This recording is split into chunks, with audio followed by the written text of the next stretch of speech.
Welcome to Epic Story Recaps. Our story begins in a Soviet inlet. Captain Ramius is taking the Red October on its maiden voyage. The Red October is an experimental submarine with a super-secret, silent propulsion drive. Jack Ryan is preparing to go on a business trip. He promises his daughter, when he gets back, he will bring her teddy bear a little brother. Jack says goodbye to his wife, Dr. Crusher. A flight attendant tells Jack that the flight will go faster if he gets some sleep, but Jack tells her that he could never sleep on a plane because of turbulence. At CIA headquarters, Jack briefs Admiral Greer on the Red October and her captain. He shows Greer pictures of strange doors on the Red October. Jack asks Greer if he can show the pictures to Skip, who builds submarines for the U.S. Navy. Maybe he knows what the doors are. Greer gives the okay to share the data, and tells Jack that the Red October has just put out to sea. On board the USS Dallas, Jonesy, an expert sonar operator, is showing a rookie the ropes. Jonesy hears the Red October going out to sea, and the Dallas starts tracking her. On board the Red October, Captain Borodin tells Captain Ramius that it is time to open the mission orders. He tells Ramius that the political officer, a KGB agent, is in his cabin waiting for him. When Ramius enters his cabin, he finds the political officer, whose name is Putin, going through his stuff. He is upset, but violations of privacy are par for the course in the Soviet Union, unlike America where privacy is respected. Oh wait, well, this story takes place in 1984. I think things were different back then.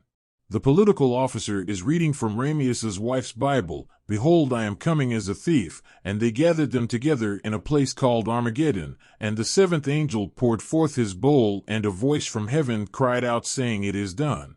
Putin accuses Ramius of underlining those words, but Ramius tells him that it is his wife's Bible. She has recently passed. Ramius asks how many KGB agents are aboard his boat, but Putin doesn't tell him.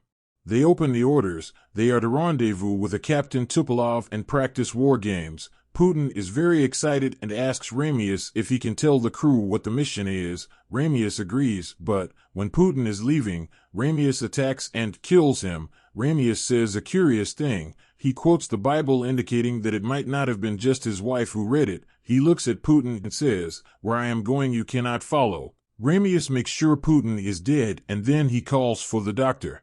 Jack meets Skip, who is working on a rescue sub that can dock with any submarine. Jack shows him the pictures of the Red October. Skip explains that the mysterious doors are a silent caterpillar drive. This drive would effectively make the Red October undetectable. Skip says that it could launch a couple hundred nuclear warheads at New York and Washington, and no one would know it happened until it was over. The doctor buys Ramius's story about Putin slipping on tea. Ramius refuses to head back, and he takes Putin's nuclear key. Ramius has a random cook, who is cleaning up. Witness that he has both nuclear keys. It's all very irregular, but no one dares challenge the legendary Ramius. On board the Dallas, Jonesy says the sub they are tracking is new. It's never been tracked by the U.S. Navy. The Dallas starts following the Red October. Ramius addresses his crew. He tells them that they have the advantage over the U.S. Navy because of the silent caterpillar drive. They will patrol the East Coast and then head to Cuba to party hardy. The men get excited and start singing. They engage the caterpillar drive. Jonesy loses them as the Red October goes silent. The Red October picks up the Dallas on sonar, but the Dallas doesn't turn to follow. Borodin asks Ramius about the singing, but Ramius says let them sing. He joins in. On board the Dallas, Jonesy can't explain to Captain Mancuso why they lost the Red October. Ramius writes a letter to the Soviet Fleet Command stating his intention to defect.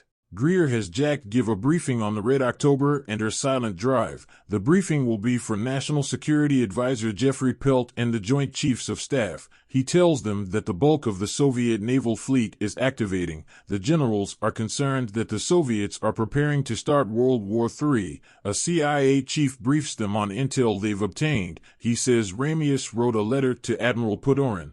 The spy says he doesn't know what the content of the letter was, but after reading the letter, Pudorin met with the Soviet premier. The entire fleet received orders to find the Red October and sink her. The generals think that Ramius has gone mad and he plans on starting World War III. It dawns on Jack. Ramius might be trying to defect. Pelt asks Jack what the next steps should be. Jack says they should make contact with Ramius so they can inspect the Red October and discover the secrets of the silent drive before returning her to the Soviets. Pelt wants Jack Ryan to do it, but Jack demurs. He knows he is only being sent to make contact with Ramius because he is expendable, but he agrees to go. Tupelov gets orders to kill Ramius and sink the Red October. He pushes his men and submarine to the edge. On board the Dallas, Jonesy is trying to hear the Red October. He plays the tape back and forth, back and forth. There has to be a way to track the Red October.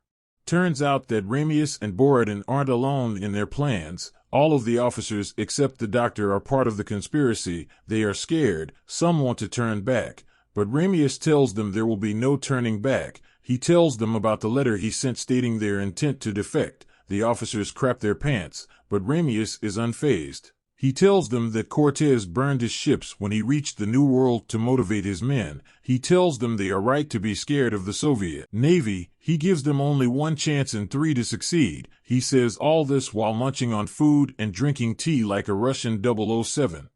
Borodin is Ramius's guy, but even he doesn't agree with Ramius warning the Soviets. Ramius counters that the real danger is the Americans. If they run into a reasonable sort, things will be fine. But if they run into a buckaroo, there could be trouble.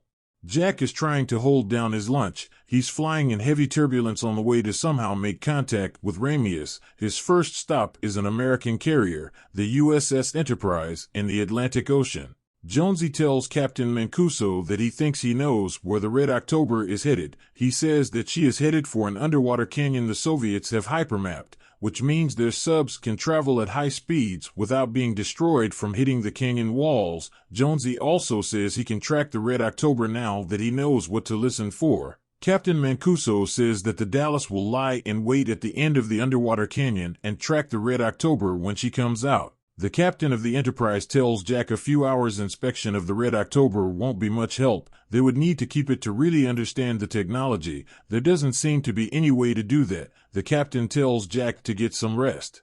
The first officer doesn't like that Jack came on board wearing a naval uniform. The captain tells him that Jack was a Marine. He went down in a helicopter crash his 3rd year, had to finish his final year from a hospital bed. The captain says the Soviets will probably find the sub before they do. The Red October enters the underwater canyon. The navigator tells his friend not to worry. This is all routine, but Ramius tells them to increase speed. The navigator is a little concerned, but not scared. Ramius pours himself some tea. Something is wrong with the Caterpillar drive. They have to run on propellers, but that means they aren't undetectable anymore. National Security Advisor Pelt calls the Soviet ambassador to his office. He wants to know why there is so much naval activity in the North Atlantic. The ambassador explains that one of their subs has disappeared and the activity is a rescue mission. A Soviet anti-sub plane launches a torpedo at the Red October. Usually they would have the whole ocean to hide in, but not right now. Right now, they are sitting ducks in an underwater canyon with very little room to maneuver. Ramius waits to turn the sub until the last moment. The crew panics. The torpedo hits the canyon wall just after the Red October turns. The sub shakes from the near impact.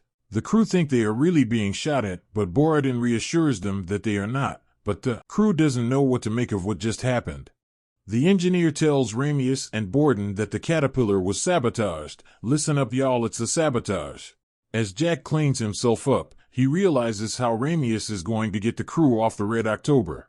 Jack tries to explain it to the captain, but he's busy because one of his planes has declared an emergency. The first officer explains to Jack that there is a lot of Soviet activity all over the Atlantic. Jack realizes that one group is driving Ramius into the other group. The first officer says that Ramius is going to die in sight of the U.S.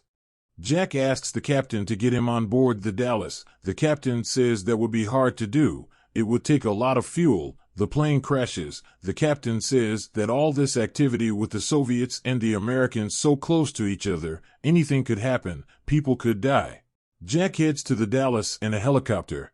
Jonesy thinks he may have reacquired the Red October on sonar. Borodin suggests making for the coast of Canada, but Ramius nixes the idea because half the men would freeze. Ramius won't save himself at the expense of his men. Borodin wonders if the Americans will let him live in Montana. Ramius says that he will probably be allowed to live wherever he wants to. Borodin dreams of marrying a fat American woman and raising rabbits, maybe even getting a camper and driving cross-country. He dreams of eating rabbit stew every day. The Dallas is tracking the Red October. They detect a Crazy Ivan maneuver. Captain Mancuso orders a full stop so they don't crash into the Red October. Borodin asks Ramius what he wants to do in America, but Ramius says he has no dreams. He says he widowed his wife the day he married her because he was always at sea. He says he misses the peace of fishing with his grandfather like when he was a boy. Jonesy is tracking the Red October, but the captain gets a message about Jack trying to come on board, and he has to break contact with the Red October and surface. The helicopter can't find the Dallas and fuel is running out. Jack insists they stay. Jack is lowered from the helicopter, but he can't get aboard the Dallas because of the stormy weather. They decide to pull him back in the helicopter, but Jack cuts the line and falls in the ocean rather than give up. The crew of the Dallas fishes him out of the drink. Captain Mancuso is real happy to see him, real happy. The Soviet ambassador tells Pelt that Ramius has gone rogue. He wants the Americans to help the Soviets hunt him down. Jack tells Captain Mancuso he thinks Ramius is planning to defect. Mancuso hands Jack his orders, which state the Dallas is authorized to use lethal force to stop the Red October from approaching the U.S. coast. The Dallas is preparing for battle. No more shadowing the Soviet sub. They mean to destroy her. Jack begs the captain not to destroy the Red October, to prove he knows what he is talking about. He says that Ramius always does a Crazy Ivan to the starboard at the bottom of the hour. Mancuso is ready to forcibly remove Jack from the bridge. When the Red October does exactly what Jack predicted she would do, Mancuso orders the engines back full, which will alert the Red October to their presence. Ramius and the Dallas head to periscope depth. Jack has Captain Mancuso send a message using Morse code. He tells him to head over deep waters, over an undersea abyss. Mancuso asks what this is about. Jack says the Soviets want us to sink her. We might have to do that. Ramius heads for the rendezvous site. 20 hours later at the rendezvous site, the Red October suffers a radiation leak. The doctor tells them that they have to abandon ship. Ramius orders the men onto the emergency rafts. A U.S. Navy warship approaches and tells the Red October to halt. If they attempt to submerge, they will be fired upon. Ramius tells the doctor to go with the men. He and the officers will scuttle the ship. The doctor tells Ramius that he will receive the Order of Lenin for this. The U.S. ship fires a shot across the bow of the Red October. A helicopter launches a torpedo at her. Greer causes the torpedo to self-destruct. He tells the Navy officer that if asked, he is to say he heard it hit the Red October. Mancuso, Jonesy, and Jack get into the mini-rescue sub and head for the Red October. Mancuso has brought a gun, just in case. He gives Jack one too. They go aboard the Red October. Things are tense. Jack asks for a cigarette even though he doesn't smoke. He wants to break the tension. His ploy works. The Russians have a good laugh at Jack smoking a cigarette. Ramius sees Captain Mancuso's gun and tells Borodin that he's a buckaroo. Jack laughs. Mancuso wants to know what's so funny. Jack tells him Ramius thinks he is some sort of cowboy. Ramius asks how Jack knew the reactor accident was false. Jack says it seemed like a logical way for the crew to get off the sub. Ramius surrenders the Red October and requests asylum in the U.S. They hear the sound of a torpedo in the water. Jonesy identifies it by the sound it makes. It's a Soviet torpedo. Tupelov has arrived.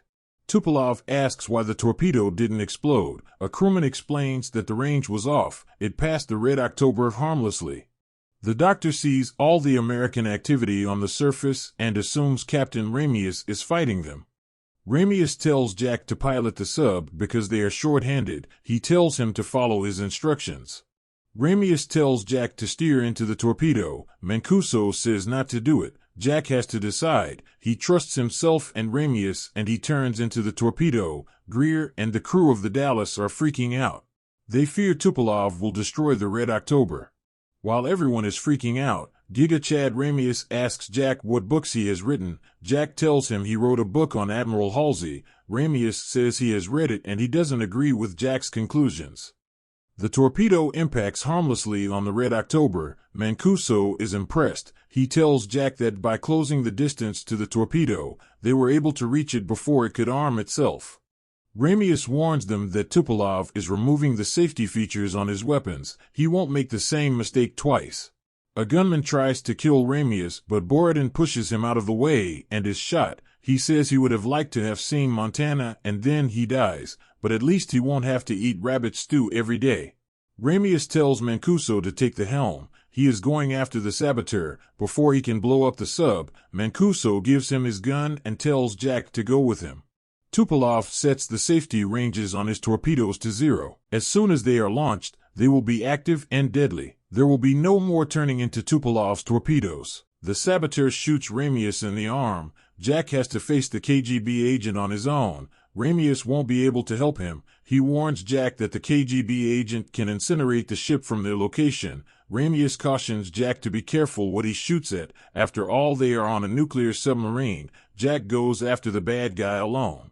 Tupelov fires a torpedo. It looks like the Red October is doomed, but the Dallas gets between the Red October and the torpedo, causing the torpedo to track the USS Dallas. The Dallas launches countermeasures and surfaces. The Russian sailors think their captain is fighting the Americans. They think Ramius has forced the USS Dallas to surface.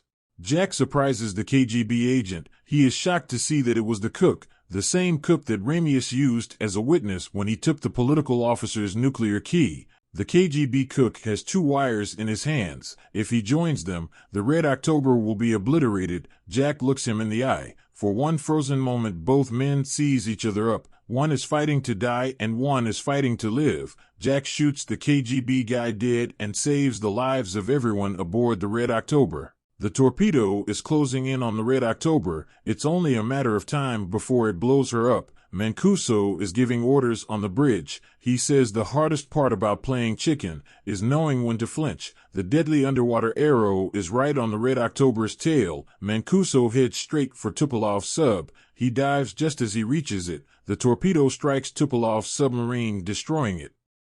The Russian sailors think that the Americans have killed Ramius. They take off their hats as a sign of respect. Pelt tells the Russian ambassador they won't be able to recover the Red October because she went down in a part of the ocean that is enormously deep. The ambassador, reluctantly, brings up Tupelov's sub. Pelt is incredulous. He asks the ambassador, "You've lost another sub?" The Red October is in a river in Maine, a perfect hiding place. Since there are no naval bases within 100 miles, Jack knew about the river because his grandfather taught him to fish here. Ramius explains why he defected. He says that the Red October was built as a first strike weapon, and that is not something he could go along with. He tells Jack that there was a river like this where his grandfather taught him to fish. Ramius says a quote, "And the sea will grant each man new hope as sleep brings dreams of home." Christopher Columbus. Jack says, "Welcome to the New World, sir." Jack heads home to his wife, Dr. Beverly Crusher, and his little girl, but he is a changed man. He is no longer too scared to sleep on a plane. In fact, he sleeps like a baby, next to a brother for his daughter's teddy bear. The credits roll. This was a terrific movie. They don't make them like this anymore. Every scene captured my attention. I'm kind of at a loss to explain why this was such a good movie. I just know that it was incredibly entertaining. There was no fat on this. Every scene was necessary and drove the plot forward. Thanks for watching Epic Story Recaps.